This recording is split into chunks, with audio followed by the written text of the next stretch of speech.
Well, there have been very few books or people in my life that have motivated and inspired me to do the things that Kevin's book motivated and inspired me to do. I went organic. I did cleanses with my autistic son and healed him. I wrote a book, and I dedicated part of it to thanking Kevin for inspiring me to do this. And it's made a huge positive impact in my life and my son's life.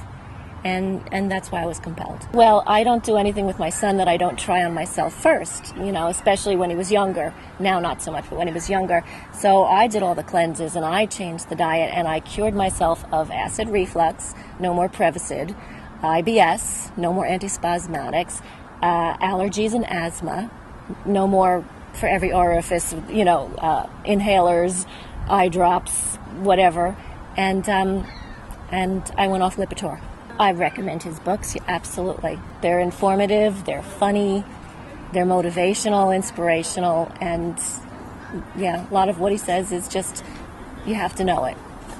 It's eye-opening. That July, 5 years ago, I couldn't swallow one more pill. They had me on 32 pills a day, and I literally just couldn't choke down one more pill. And then it was 3 months from that point that I found Kevin's book and started doing those things in Chapter 6 and the organic and all that. So it's been life-changing in that it's gotten me out of bed. I've suffered through 2 bouts of adrenal failure, which has taken me over a year to recover from.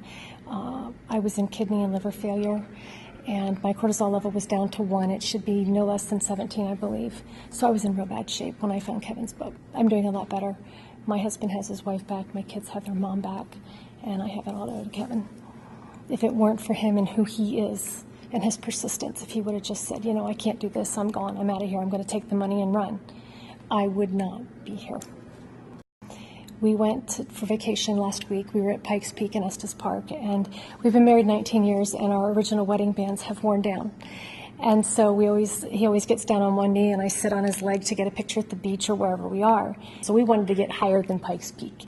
So we went running up the snowbank. I had no clue that this was coming. My son was videotaping, as he always does.